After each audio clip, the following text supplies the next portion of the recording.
Ce podcast vous est proposé par l'association La Yourte. Alors moi je voulais commencer par un truc... Stylé. Ouais, très gros guillemets. Salut les confinos.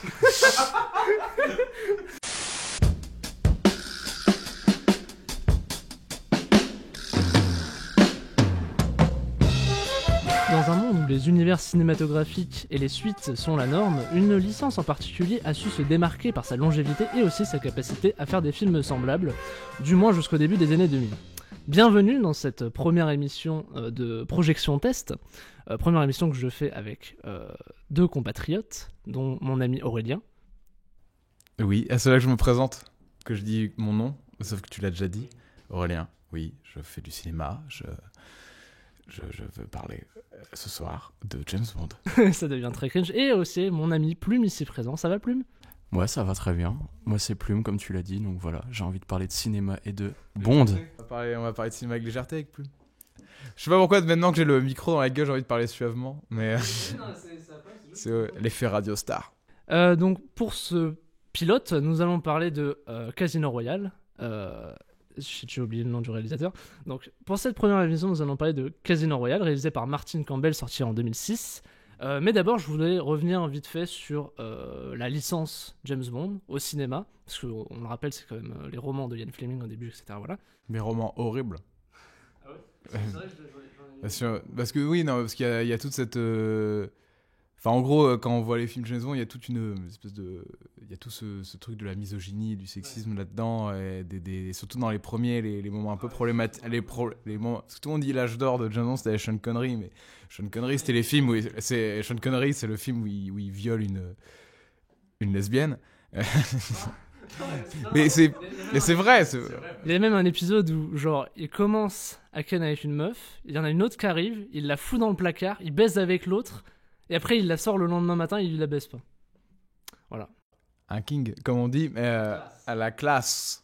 Bon, après, mais non, mais le truc, c'est que justement, c'est que voilà, c'est encore, et c'est édulcoré par rapport aux livres qui sont. En fait, parce que Ian Fleming, c'est un mec qui était soi-disant agent secret, mais qui est pas vraiment, en fait, il était juste un peu en contact. Et en fait, James Bond, c'est son fantasme de lui, de la vie qu'il aurait aimé mener.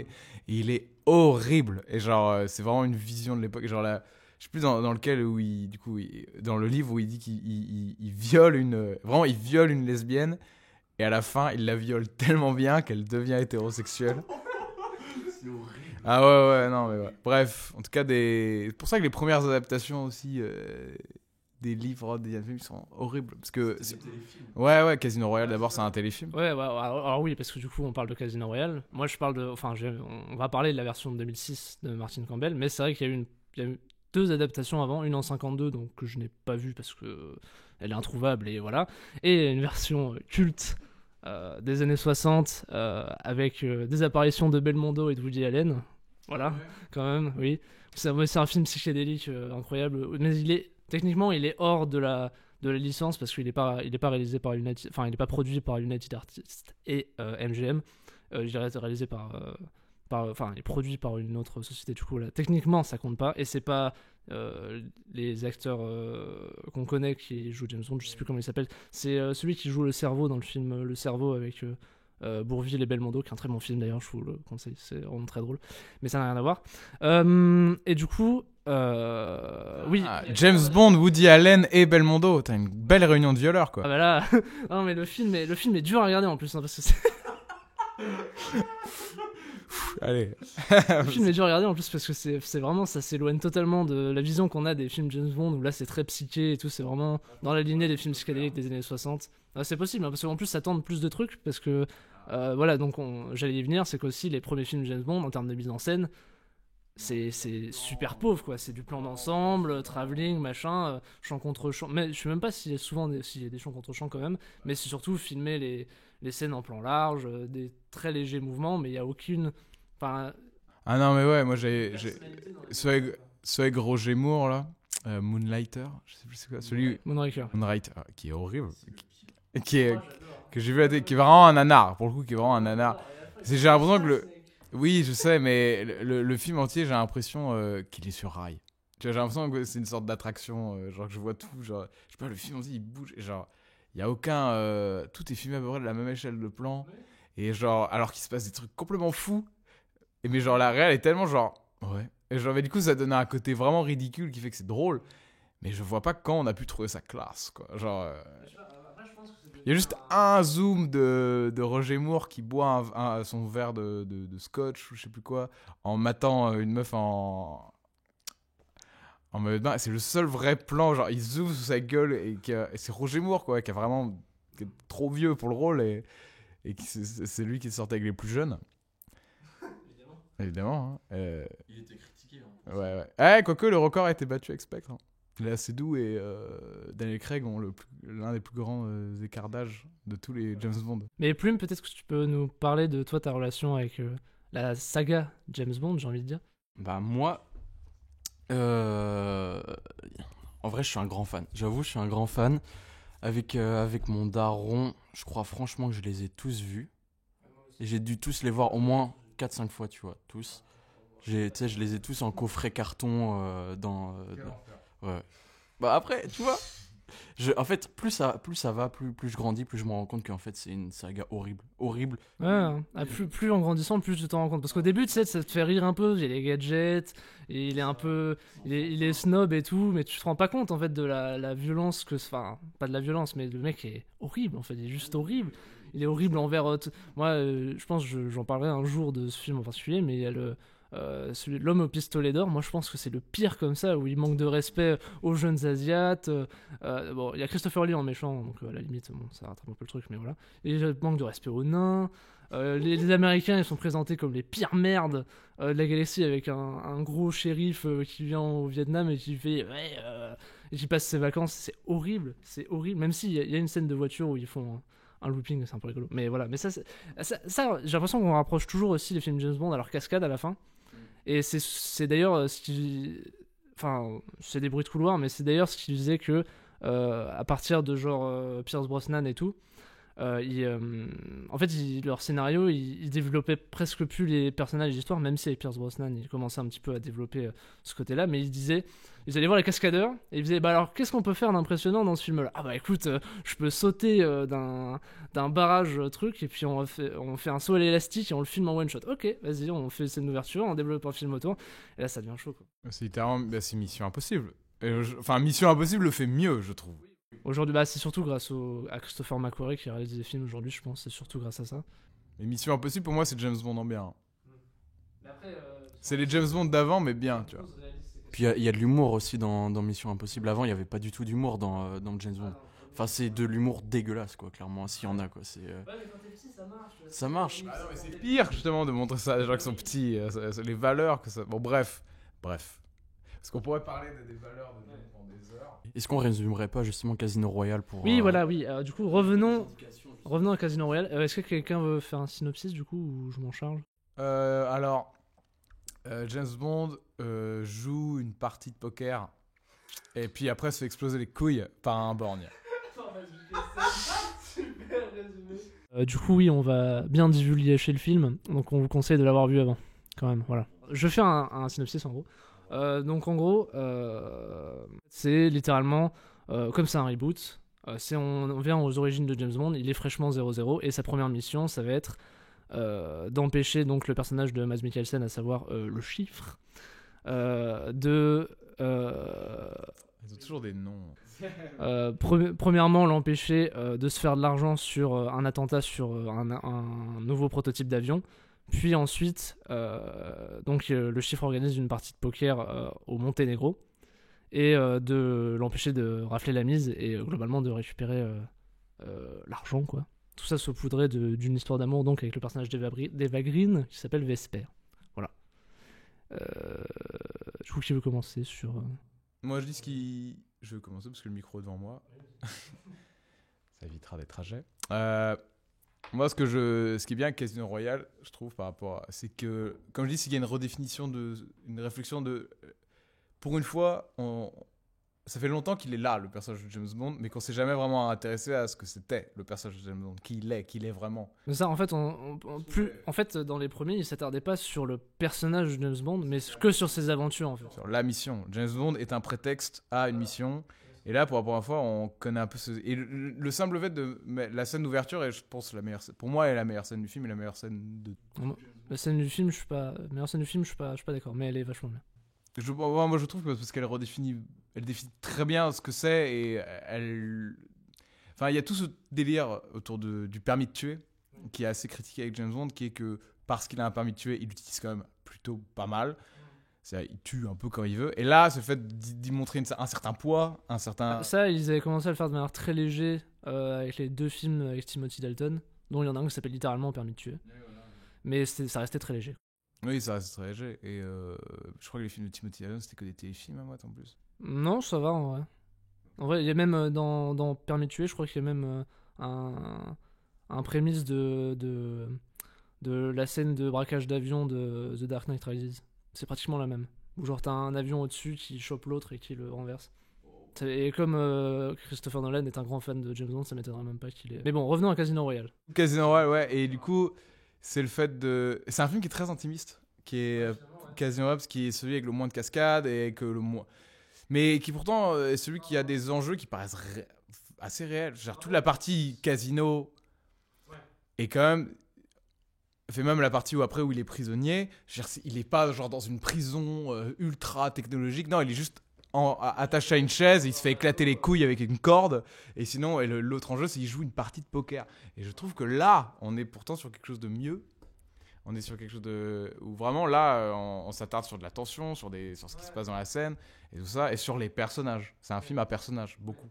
Sur le personnage de James Bond, mais aussi, du coup, sur les autres personnages qui sont autour. Même si le chiffre a littéralement le caractère de son nom, hein, c'est juste un chiffre, encore un mec à abattre. Il est vraiment juste méchant. Et puis, tous délire sur le fait qu'il veut juste amasser de l'argent. Bon, allez, bon, ok. C'est juste pour justifier une partie de poker. Mais bon, ok, moi, ça me suffit. La partie de poker est cool. Voilà. Mais je trouve, au film, il a une sorte de... Je trouve qu'il a une espèce de 4e arc. Enfin, tu sais, on dit toujours les films sont en 3 actes. Je dis arc. Il a une sorte de 4e acte, à Venise, du coup, qui elle m'a sorti un peu du rythme du film. C'est vrai que... le méchant est réglé d'un coup, mais on sent qu'on essaie d'adapter le livre. Le film dure 2h20, et en fait, il pourrait s'arrêter à 1h45, en gros, 1h50. Et en fait, t'as tout ce dernier acte à la fin, mais qui, je pense... il traîne, mais en même temps, moi, je trouve ça intéressant, parce que du coup, ça apporte vraiment quelque chose en plus sur comment on voit James Bond, et ça a été intrinsèquement très important pour les films qui sont arrivés après, et j'ai l'impression qu'ils n'en ont pas tiré tant parti que ça, et je trouve ça très dommage. Ouais, c'est ce que je voulais justement dire, que Casino Royale, c'est peut-être l'un des premiers à aborder la sensibilité de James Bond, et notamment, je trouve que c'est peut-être le James Bond le plus proche, en général, de la mort. Mais c'est ça que je trouve intéressant dans celui-là, c'est que vraiment, on sent ses failles. Déjà, je trouve que la façon dont il est filmé quand il boit de l'alcool aussi, elle est différente, tu vois, par rapport aux autres. On sent que ce mec, c'est un mec rongé, en fait. Tout simplement un mec qui... Oui, c'est ça. En fait, typiquement, t'as les passages dans le casino où il commande à boire, et où là, c'est vraiment le James Bond qu'on connaît. Et puis après, t'as le passage où, après qu'il ait combattu les Ougandais qui voulaient tuer le chiffre, et bah après, je crois que ça doit être l'une des premières séquences de la saga où il fait ça, où c'est juste, il est dans la salle de bain, et il se panse les plaies, quoi. Et il sert un gros cognac à côté, et il siphonne le verre, quoi. Et on n'avait jamais vu ça avant, en fait. Ouais, c'est... Pas vulnérable, mais genre, il est pas infaillible, quoi. Et c'est vrai que c'est le problème de James Bond, c'est que c'est un personnage que tu peux pas du tout suivre, parce qu'il est trop parfait, trop intuable. Tu sais qu'à la fin, de toute façon, il va s'en sortir, et voilà. C'est ce qu'on avait perdu avec tous les premiers films, et du coup, le Casino Royale, il revient... Enfin, voilà, vraiment, moi, je pense que c'était vraiment un... Briser le mythe pour mieux le reconstruire. Et puis au final, de dévoiler un peu ses failles, ça le rapproche de nous, tu vois. Genre, c'est plus un super-héros, c'est un mec, bien sûr, qui a des putains de capacités de ouf, mais vu qu'on le voit galérer, vu qu'on le voit en souffrance, il est de plus en plus humain, et donc on peut peut-être se rapprocher de lui, tu vois. Bon, je dis vraiment, j'extrapole de ouf, tu vois. Mais il y a un début d'humanisation du personnage, tu vois. qui est développée dans les Et autres. moi, je après. pense que la scène qui expose le mieux de ce que tu dis là, c'est la scène dans le train où il rencontre Vesper, le personnage d'Eva Green, du coup. Où là, c'est littéralement une bataille où, du coup, ils essaient d'en savoir un peu l'un sur l'autre et ils font un jeu très intéressant au niveau de dialogue sur devine qui je suis juste en me regardant, et c'est assez intéressant. Où, du coup. Scène qui a été repompée 1000 fois, 1 milliard de fois, et même avec je déteste, c'est devenu un cliché que je déteste, cette scène où les gens se disent ah ouais, se devinent les uns l'autre. C'est même dans une série où il y a aussi Eva Green qui refait une scène comme ça dans Penny Dreadful. Ça m'a fait arrêter la série dès le premier épisode. J'étais genre ah non, j'en ai marre de voir ça, j'en ai marre de voir le ah ouais. À ce qui paraît c'est bien après, mais ça m'a bloqué. Non, mais elle est vraiment très bien faite. Il y a vraiment une tension dans dans le dialogue qui est vraiment bien retranscrite, je trouve. Et voilà, j'ai rien d'autre à ajouter, mais bref, voilà. Si moi, ce que je voulais dire, ajouter pour le côté démystification, pourquoi on le voit comme ça, pourquoi cette envie pourquoi cette envie de réinventer le personnage, c'est que forcément, ce qui se passait avec les films de Pierce Brosnan, c'est qu'il y avait, parce qu'il y a eu entre le dernier de Pierce Brosnan et le premier avec Daniel Craig, il y a eu un gros écart. Il y a eu le plus gros écart qu'il y a jamais eu entre des films James Bond, parce qu'il y avait un désintérêt total. Et moi, je pense, c'est parce que... Un désintérêt total pour la critique et les cinéphiles, parce que sinon, tous les films de Pierce Brosnan, ils ont fait 400 millions d'entrées, donc ça va, quoi.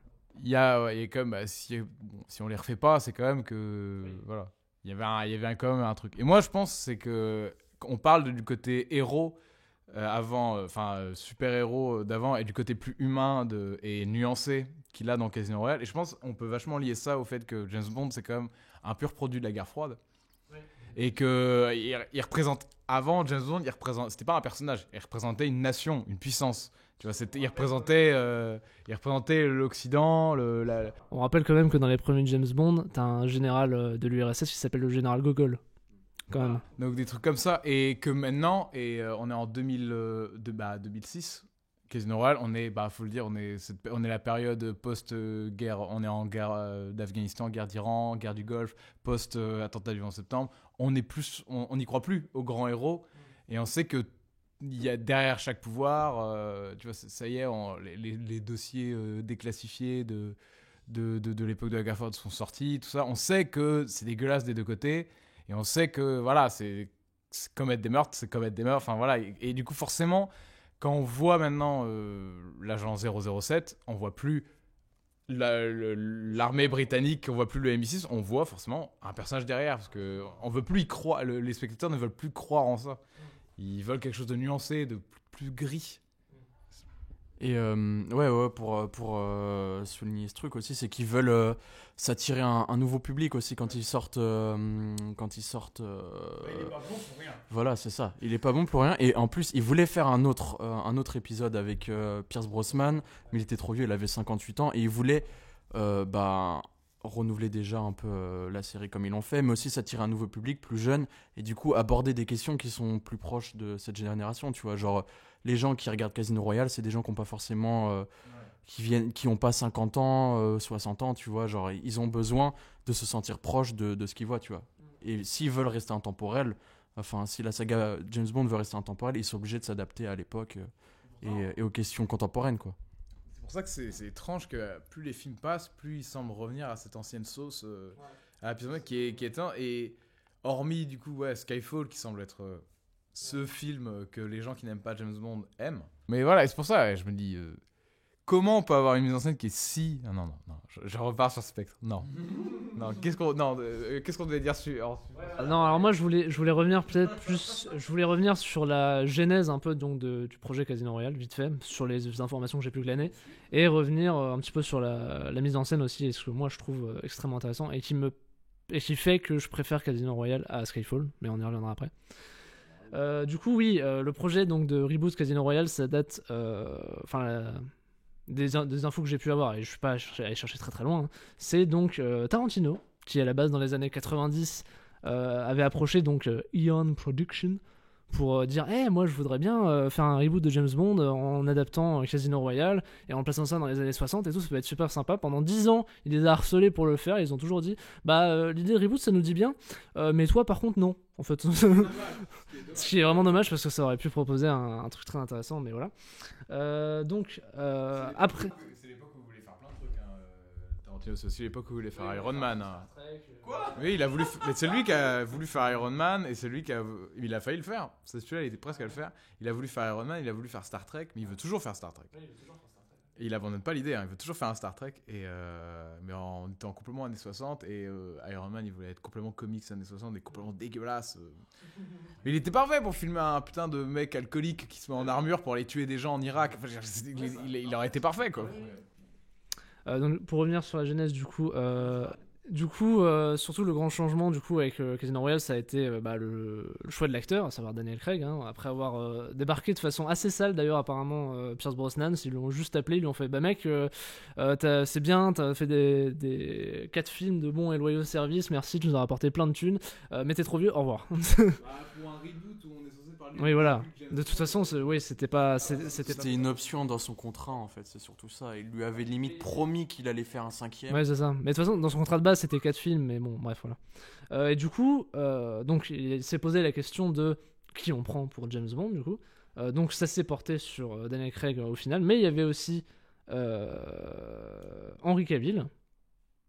Et il y avait aussi Sam Worthington et Karl Urban. Donc, je vous laisse imaginer, ça aurait été.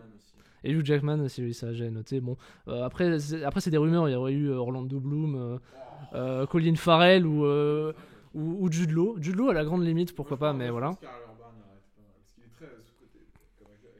Mais après, je pense que ça aurait pas donné le même film, en vrai. Surtout que dans leur envie de faire. Fan de Daniel Craig, toi ? Non, j'ai juste. Non, j'ai juste. À part les James Bond, j'ai vu Layer Cake et j'ai vu quoi ? Et ce Lucky. Moi, Lucky, je l'ai vu là. Lucky. Logan Lucky. Il est aussi dans Munich de Steven Spielberg. Oui, mais Munich, j'arrive pas à le trouver. Ça m'énerve. Il est juste sur Amazon Prime Video. Super film. Super film, mais franchement, moi, je ne suis pas un grand fan du jeu de Daniel Craig, que je trouve faussement intense et faussement. Enfin, il est pas ouf. Surtout dans Skyfall, je trouve que c'est celui qui cabotine le plus. Surtout quand il veut faire vieux et alcoolique, machin, il en fait un peu. Ouais, mais même en général, genre, il y a un truc qui. Enfin, quand je veux pas être cet argument, je l'aime pas quand je le regarde, je me dis pas James Bond. Mais il y a un truc de. Je sais pas, il y a vraiment enfin, je sais pas, il y a un truc dans ce qu'on dit de lui c'est pas son physique que je critique, c'est comment il le joue qui fait que. Après, c'est quand même quelqu'un qui a la conscience, il le dit lui-même que pour lui, il joue un personnage misogyne et sexiste, et il le joue comme ça, mais je sais pas, j'arrive pas à être. Il est trop énorme, il est trop gros, il est trop musclé, il est trop. C'est vrai qu'il est archi stock. Après, tu vois, moi je trouve qu'il a ramené quand même une petite touche d'humour différente qui fait du bien dans certains dans les films, tu vois. Dans l'écriture, mais je trouve quand lui fait de l'humour, je trouve que ça passe pas du tout. Genre en VO, il a une très bonne VF. Il a une très bonne VF. Je peux faire un petit aparté VF justement, c'est que du coup en VF il est doublé par Eric Herson Mackerel qui fait aussi la voix de Mark Strong et parfois de Willem Dafoe, voilà. Et ouais, la VF elle est incroyable. Et d'ailleurs merde, Eva Green, oui voilà. Et d'ailleurs Eva Green, elle fait sa propre voix et je savais pas qu'elle était je savais pas. Oui, mais je savais pas. Non, mais j'ai l'air d'un con, mais je savais juste pas, moi. Parce que j'étais là, oh putain, la bosse, elle fait sa voix en français et tout, incroyable. Fallait regarder sur Combini, mec. Mais voilà, parce que dans les autres acteurs, il y en a certains, j'aurais pas du tout vu. Mais ça aurait Après, ils étaient tous plus jeunes, hein. Et finalement, ils ont fait un choix un peu moyen qui est de prendre un gars qui était quand même bien trentenaire déjà à l'époque, parce que maintenant, il est vieux dans le rôle de James, il est tout aussi vieux que Roger Moore, hein. Ouais, je pense. Forcément, un autre acteur aurait donné un autre film, mais je pense que le script et les dialogues sont assez bons pour que ça aurait passé. Mais ça m'étonnerait pas que. Je pense que ce qui a fait qu'ils ont pris Daniel Craig, c'était le contraste avec les autres. Parce que tu cites Karl Urban, Henry Cavill, c'est tous des bruns aux yeux bleus. Ou alors, voilà, de ce côté, ils font James Bond, tu vois. Genre, ils ont cette gueule, tu vois. Et je pense qu'il y avait une envie de dire celui-là, il est différent, celui-là, il est pas mal. Et du coup, il aura pas la même gueule, et du coup, il sera blond. Et le personnage de Vesper, il a failli être interprété par Angelina Jolie ou Charlize Theron. Dieu merci. Ouais, ça aurait été quand même vachement bien. Apparemment, il y avait Cécile de France et Audrey Tautou qui avaient passé les castings aussi. Sauf que elles auraient été recalées parce qu'elles faisaient pas assez bien l'accent anglais. Donc bon. Ah, Cécile de France qu'à l'Urban, ça aurait marché, moi, je dis. Oui, et du coup, donc on va pouvoir attaquer le dur, c'est-à-dire la réalisation dans le film. Parce que... Oui, Martin Campbell. C'est ça. Il avait fait GoldenEye et un ou deux autres James Bond après. Et Il a fait un échec en 2016 qui a fumé sa carrière, mais je sais plus ce que c'est. Il a fait les films Zorro après aussi, avec Antonio Banderas. Le premier est bien, le deuxième est immonde. Il a fait les deux. Et du coup, Martin Campbell, moi surtout ce que j'aime bien, l'approche qu'il a eu avec ce film-là, c'est qu'il avait fait GoldenEye déjà. C'est fou. Oui, c'est la première fois que quelqu'un est rappelé, un réalisateur est rappelé autant d'années après pour rebooter un truc. Non, mais c'est fou parce que genre GoldenEye, c'est genre le summum même de enfin quand on parle d'un James Bond, le film le plus James Bond de tous les films James Bond, c'est GoldenEye, et qu'il est bon, c'est Skyfall, mais Casino Royale mais c'est fou. Ah oui, alors du coup oui, j'ai pas dit, mais donc Martin Campbell, réalisateur nouveau-zélandais, il est pas du tout anglais ou américain. Néo-zélandais. Ah oui, pardon, oula. Donc réalisateur. C'est horrible. Ah. 77 ans. En tant que fan de rugby, j'ai honte. Donc, réalisateur néo-zélandais qui a donc réalisé GoldenEye d'abord et un autre James Bond après, mais voilà. Puis Casino Royale, les films Zorro, et donc. Non, pas le. Je sais plus. Un autre jour.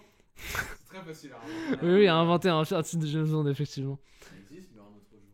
Mais c'est. C'est le dernier, c'est celui qui sort sur la banquise. Ah voilà, c'est ça. Moi je crois qu'il a pas réalisé celui-là, mais du coup l'approche qu'il a eue sur celui-là, c'est de dire alors on va mettre moins d'effets spéciaux et on va faire plus de trucs en vrai, plus de cascades en vrai, et ça change tout, notamment ça se voit directement dans la course poursuite de début à Madagascar, où là littéralement on va prendre un champ de construction et puis on va prendre un putain de 2 tonnes et on va le faire rentrer dedans en mode bas les couilles.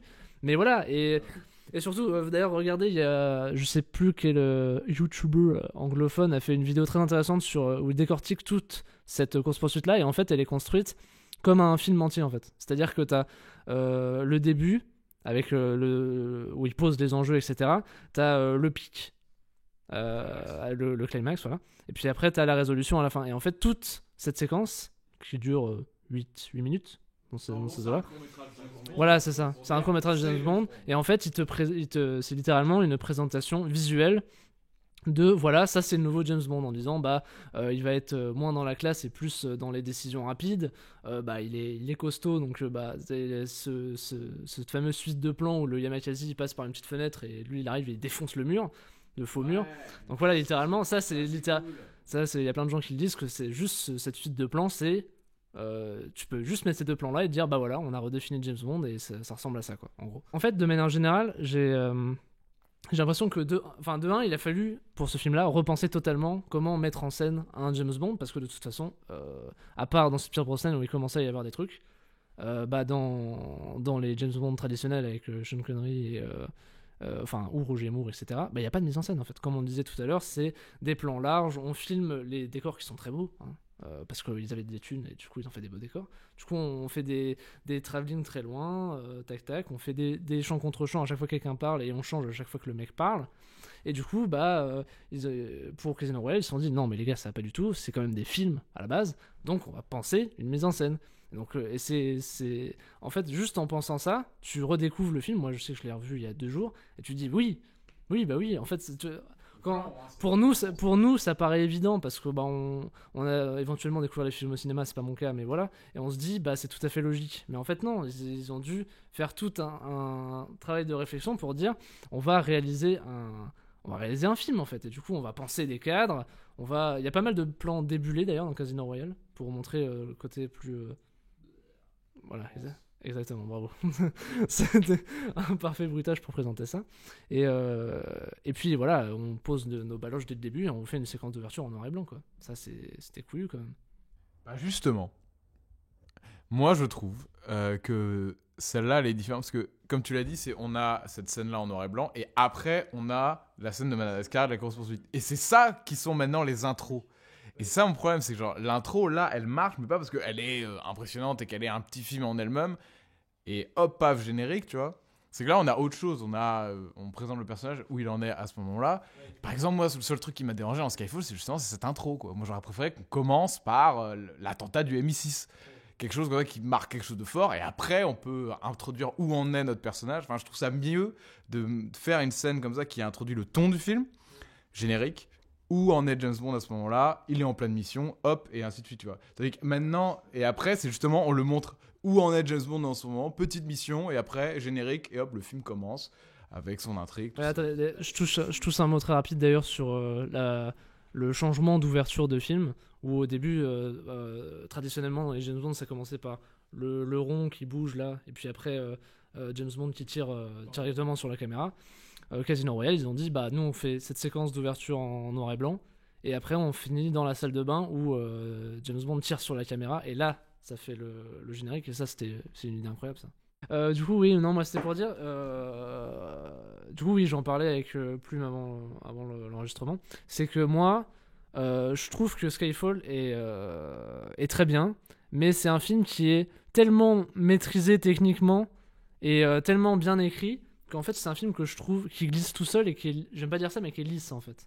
Alors que Casino Royale, il tente des trucs, et c'est Martin Campbell, c'est un réalisateur d'action à la base quand même, voilà, et qui a tenté des trucs. Il a dit, bah moi j'adore la scène de course-poursuite dans l'aéroport à Miami par exemple, c'est une scène que j'aime beaucoup et que je préfère presque à la scène de début à Madagascar, qui est filmée aux Bahamas d'ailleurs, pas du tout à Madagascar, mais voilà. Et en fait, toutes les petites imperfections, le montage un peu trop surcoté, parce qu'il y avait Jason Bourne qui est sorti en 2002, et du coup ils ont fait, on va peut-être tester un peu ça et tout, mais ça marche pas trop. Mais c'est pas grave, moi c'est des trucs que j'aime bien. Et puis ils ont tenté des trucs en termes de mise en scène et tout, il y avait les débulages comme je disais au début, et en termes de rythme, ou même tout simplement en termes de mise en scène, de dire par exemple, bah, dans la course-poursuite de l'aéroport, il course un mec dans une espèce de petite voiturette machin, t'as des raccords dans l'axe, où littéralement pour qu'ils se rendent compte que le conducteur du fameux truc est à terre, t'as 3 raccords dans l'axe, qui est quand même un truc qu'on n'avait jamais vu avant dans James Bond, ce qui est très fort. Il y a même tout simplement des idées dans l'action, de dire bah on est dans un aéroport, donc ils se coursent sur le tarmac, et donc il y a des avions évidemment, sauf que là il y a un avion qui va leur passer juste au-dessus, et du coup eux ils passent, et après l'avion réactive ses réacteurs, et du coup t'as une voiture de flic qui vole. Et ça, juste ça, moi je trouve en termes de mise en scène, en termes visuels, ça marche extrêmement bien. Je trouve aussi que la façon dont c'est monté et tout, c'est très intéressant aussi. Et du coup, moi, en termes d'action, c'est un film qui me... Enfin, en fait, voilà, j'avais noté ça. C'est en fait, je fais beaucoup de rapports avec Skyfall, parce que moi, je pense que Skyfall a vraiment fait exploser la franchise pour le grand public, en tout cas pour les jeunes d'aujourd'hui, avec des guillemets. Et en fait, moi, je trouve que Skyfall, c'est un film classe, un film qui est vraiment comme la vision qu'on se faisait du personnage, même s'il est déconstruit dans le film. Alors que voilà, j'ai noté ça là, Casino Royale, c'est un film rugueux. Oui, ouais, tu vois ce que je veux dire. C'est un film rugueux, littéralement. Bah, la scène de torture avec le chiffre dans le bateau là, où il est à poil, quoi, littéralement. Il est à poil, tu vois, ils suent comme des porcs tous les deux. Et voilà, c'est rugueux, quoi. Surtout, après, moi, bon, cette scène me met un peu... Enfin, je sais pas trop comment en penser, parce qu'en même temps, j'en ai toujours ri quand j'étais plus jeune, mais en même temps, ça détruit Enfin, ça attaque littéralement la virilité de James Bond, donc en même temps, c'est intéressant. Ouais, c'est ça qui lui écrase les couilles, c'est merveilleux, quoi. Pour moi, je repense toujours à cette scène, quand je repense à n'importe quelle scène misogyne d'un James Bond, tu repenses juste à... Il est stérile. Je pense à... Moi, à chaque fois, je me disais ça, il n'a plus de couilles, il est complètement stérile. Oh là là. Ouais. D'ailleurs, oui, d'ailleurs, parlant de ça, c'est aussi dans Casino Royale, ils ont réintroduit M et les James Bond, et c'est quasiment les seuls personnages récurrents de James Bond qu'ils ont ramenés en fait. Q, ils l'ont pas ramené. Moneypenny, ils l'ont pas ramené. Ils ont attendu Skyfall pour les ramener. D'ailleurs, c'est très intéressant d'ailleurs les acteurs qu'ils ont choisis pour. Après, il y a un truc que moi j'aimais bien aussi dans Casino Royale, c'est le fait que en fait, il a techniquement, il utilise très peu les effets spéciaux. Et surtout les fonds verts, mais pas nos yeux d'aujourd'hui, en fait ça se voit. Je trouve qu'il a déjà vieilli en fait, mais en fait j'aime bien parce que ça l'ancre dans dans un temps, même si techniquement c'était il y a 14 ans, 15 ans, si je ne m'abuse. Mais en fait, c'est déjà une période qui... Merci beaucoup. La lumière. C'est une période qui est déjà passée en fait. Genre, typiquement, moi j'ai j'ai 2 trucs en tête. C'est au début, donc la fin de la course-poursuite à Madagascar. À la fin, ça finit dans l'ambassade, qui est totalement filmé en studio. Et à la fin, il finit dans une cour. Et derrière lui, il y a un fond de forêt tropicale. Et ça se voit que c'est un fond vert. Ça se voit à 15 milliards de kilomètres. Mais moi, j'aime bien ce genre de truc. T'as l'impression que c'est pas vraiment fini. Mais du coup, ça se voit quand même. Mais moi, finalement, ça me pose pas trop de problème. Il y a aussi le fait que, en fait, dès Quantum of Solace, ils ont commencé à mettre des hologrammes partout. Ce que moi, j'aime pas du tout. C'est-à-dire, on a des tables en verre. Et puis, pour présenter les plans, on va faire des trucs comme ça, paf, paf. Et ça, moi c'est un truc ça me parle pas du tout. Alors que dans ce film-là, littéralement, James Bond, quand il arrive aux Bahamas pour récupérer des infos la première fois, il conduit une Toyota Prius et il se guide avec son putain de Nokia 3310 avec un GPS dégueulasse dessus. Mais ça, moi, ça me parle plus que les hologrammes où ils font alors on va présenter la mission, juste on passe les trucs dessus. Mais comme les acteurs interagissent pas, ça sonne faux. C'est littéralement un truc vert et puis on rajoutera en effets spéciaux après. Moi, je trouve que ça sonne faux et ça me parle beaucoup moins. Alors que Casino Royale, moi, je trouve que C'était la mode des hologrammes à l'époque. oui, voilà, oui, c'est littéralement oui. Alors que voilà, dans l'idée d'un film rugueux, moi, c'est un peu ça que j'entends aussi, c'est-à-dire les technologies utilisées. C'est pas un truc parce que c'est des agents secrets, ils ont forcément des trucs futuristes. Oui, d'ailleurs, il y a pas de gadget. Non. Dans Casino Royale, il y a aucun gadget. Si, il y a la caisse. Il y a juste la. Oui, il y a la caisse, il y a la Aston Martin une fois arrivé au Monténégro. Ouais. Oui, c'est vrai. Il y a juste ça, mais sinon, il n'y a pas de gadget. C'est comme dans Skyfall. Il a quoi? Il a un pistolet à reconnaissance digitale qui se finit dans le truc avec les dragons de Komodo, là. Et la radio suit, et c'est tout. Et ça, c'est quelque chose, finalement, qui me parle pas mal. Parce que, surtout dans la période Sean Connery et tout, et surtout Roger Moore. James Bond a ses gadgets, et l'enlever de ses gadgets, ça veut dire qui il est sans ses gadgets. Et tu vois, il y a un moment où ils le disent dans Skyfall, et j'ai trouvé ça ultra dommage qu'ils continuent pas sur cette lancée. C'est un moment, c'est Q qui dit, t'as James Bond qui dit vous me donnez que ça en parlant de la radio et du flingue, et dit on fait plus là-dedans, vous attendiez à quoi, on fait plus là-dedans, tu vois. Ouais. Et genre, moi j'aurais kiffé parce que ça veut, pour moi c'est. Qu'est-ce qui se passe dans les films suivants? Encore des gadgets. Pour moi, tu vois, ça veut.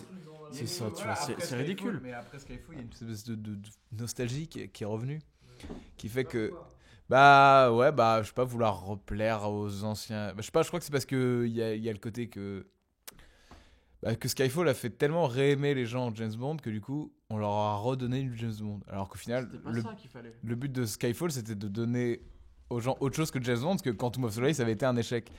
C'est très bizarre quand même. Quantum of Solace, c'est un échec.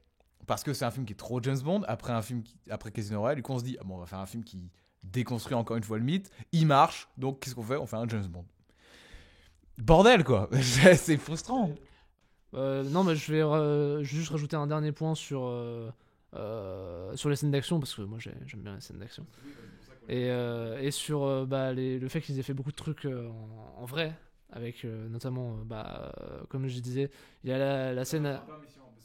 Oui, non, mais voilà, mais c'est parce qu'ils en ont fait une marque de fabrique maintenant, Mission Impossible, mais voilà. Et parce que Monsieur Tom Cruise fait ses cascades lui-même, donc c'est pas pareil, mais voilà. Et non, mais voilà, mais c'est de dire, au lieu de. Je sais pas, dans le. Oui, aussi, mais. Je sais pas, dans la scène de l'aéroport, il y a un prototype d'avion de ligne, et on dit, on va pas le faire en effets spéciaux, on va juste prendre un Airbus, et puis on va le custom, et voilà, ça va ressembler à un avion du futur. À la fin. Bon, alors il y a des plans extérieurs à la fin. Bon, spoiler. À la fin, donc, quand Vesper meurt et qu'il y a tout le bâtiment de Venise qui s'écroule. Bon, alors les plans extérieurs, c'est un effet spéciaux, c'est un peu moche. Mais les plans en intérieur, c'est un putain de truc construit en studio sur vérin. Ils le font s'écrouler à la fin. Et ça, c'est. Enfin, je sais pas, moi je trouve que ça a beaucoup plus d'impact que la base de Blofeld qui explose pour de vrai mais qui ressemble à rien dans Spectre. Où ça ressemble. Ou le dernier Brosnan, où littéralement tout est en effets spéciaux et c'est très moche. Oui, il sort sur de la banquise avec un. Oui, voilà. Ouais. Ça me fait trop kiffer. Intentionnellement. Mais c'est vrai que c'est magnifique. C'est quand même beau. Mais quand tu compares. Ah non, et même dans nos standards d'effets spéciaux aujourd'hui, c'est très moche. Hein. Ça a très très mal vieilli. Hein. Ça a extrêmement mal vieilli. Non, et voilà, je voulais dire aussi que du coup, à la fin de la partie de poker, du coup, quand James Bond a gagné, il y avait Spare qui se fait enlever. Et du coup, il y a une course-poursuite en Aston Martin et tout. Et voilà, c'était juste un petit point pour dire que, en fait, ils avaient la dernière version, le dernier modèle Aston Martin. Sauf que, du coup, ils voulaient faire donc, la scène où elle finit au bord de la route et il est obligé de l'esquiver. Et ils voulaient faire des tonneaux. Sauf qu'il se trouve que l'Aston Martin a été tellement bien foutue qu'ils n'arrivaient pas à lui faire des tonneaux. Genre, juste en conduisant la voiture et en lui faisant un gros virage, le centre de gravité était tellement bien foutu qu'il faisait pas de tonneaux. Et du coup, ils ont foutu un canon à air comprimé derrière le conducteur, mais visé vers le bas. Et sauf qu'en fait, ça a tellement bien marché que la voiture, on le voit dans le film, d'ailleurs, c'est filmé en un seul plan, elle fait 7 tonneaux. Et c'était record du monde à l'époque. Voilà. Je voulais juste dire cette info parce que moi ça m'avait fait rire. Mais c'est vrai qu'en fait j'avais lu cette info et puis après j'ai revu le film et j'ai compté et elle fait 7 tonneaux quoi. Et il y a un cascadeur dedans. Donc voilà. Bon après c'est leur métier les mecs, mais voilà. Mais c'est typiquement ce genre de truc où moi je dis bah voilà, le film a de l'impact quoi. Ouais, impact, c'est le mot. C'est vrai que pour un film qui est aussi posé et qui a, quand même, la majorité du temps, c'est beaucoup de dialogue, c'est quand même un film Oui, voilà, qui envoie de la patate. Il propose vraiment une séquence de poker intéressante où moi qui ne connais rien au poker, je comprends ce qui se passe. Je dirais pas jusqu'à dire que j'ai appris à jouer, parce que c'est faux. Mais je comprends les enjeux et à la fin quand il découvre les cartes, tu comprends même si tu sais pas quelles sont les valeurs et tout, ils arrivent à te faire comprendre visuellement si c'est une bonne chose ou pas. Et ça, moi je trouve c'est je pense ça doit exister des décortications de tous les plans du film pour voir la maestria du truc, mais moi vraiment ça m'impressionne. Ça roule comme sur un roulement à billes. C'est beau, la scène de poker, elle est belle, elle est bonne. C'est agréable. Et surtout, c'est en plusieurs parties. En plus, c'est entrecoupé de plein de trucs. On dit ça. Chaque pause, du coup, tu te dis, putain, attention de ce truc. Ouais, c'est ça. Et puis après, des fois, ils disent bon, les gars, on est là. Et des fois, t'as des mecs qui disent bon, les gars, on est là depuis 5 heures, on va peut-être faire une pause quand même. Bon, là, tu te dis putain, la vache, la partie elle dure plusieurs jours et tout. C'est vraiment. C'est pas les. Pardon. Ouf. 5 heures de partie, C'est. le poker. Oui, d'ailleurs, mais c'est. L'argent qu'ils misent, tu mets. Oui, c'est vrai. D'ailleurs, c'est intelligemment. Merde, comment on dit C'est intelligemment. Il y a un prémisse de ça dans le début où il fait une petite partie de poker vite fait et il gagne la Aston Martin au début contre le grec là, aux Bahamas. C'est littéralement ça où t'as littéralement tout petit début où en fait tu vois quasiment pas les cartes. Alors qu'après la partie où vraiment ça compte, là il se concentre sur la tête des gens pour comprendre leur ressenti et tout. Ouais. Mais en plus d'ailleurs c'est rigolo parce que genre au début quand il présente les membres, tu regarderas comment la caméra elle se concentre sur certains personnages et c'est ceux qui resteront à la fin. C'est pour ça et c'est en fait il y a littéralement des joueurs, il y a aucun plan serré sur eux, tu les vois juste dans des coins et ils se font tège en 2 minutes de film et à la fin tu finis sur tous ceux qui t'ont vraiment été présentés au début. Et ça moi je trouve que c'est plutôt bien foutu. Bon bah on a fait le tour je crois. On a fait le tour de Casino. Comment on pourrait conclure sur Casino Royale sans parler d'autre chose que le Casino Royale? Bah moi comme j'ai dit, c'est un film rugueux et impactant. Je pense que c'est des bonnes bases pour une... c'est les meilleures fondations pour un bâtiment qui n'a pas été construit. C'est comme si t'avais fait... Ils ont fait les fondations pour un casino, ils ont construit dessus un parc d'attractions nul. Un motel. Un Disney House Club là pour kids. Comment ça s'appelle là, les clubs Sur la plage là. Ouais. Oh, je voulais y aller quand j'étais petit, mes parents ils voulaient pas. Et après, genre avec Skyfall, ils l'ont détruit. Du coup, tu dis, c'est reparti. Et ils ont reconstruit un club Mickey par-dessus. Ouais, c'est comme ça que je vois la saga James Bond de Daniel Craig. Ça va clôturer cette première émission incroyable. Merci les gars, merci d'être venus. C'est toujours un plaisir. C'était cool. J'adore parler. Et puis surtout, merci à vous, chers auditeurs, d'avoir supporté nos analyses plus que douteuses jusqu'au bout. Si vous avez aimé ce podcast, n'hésitez pas à le partager, à laisser un commentaire, voire même à le liker. Et puis on se retrouve très prochainement pour une nouvelle analyse de film. Ciao.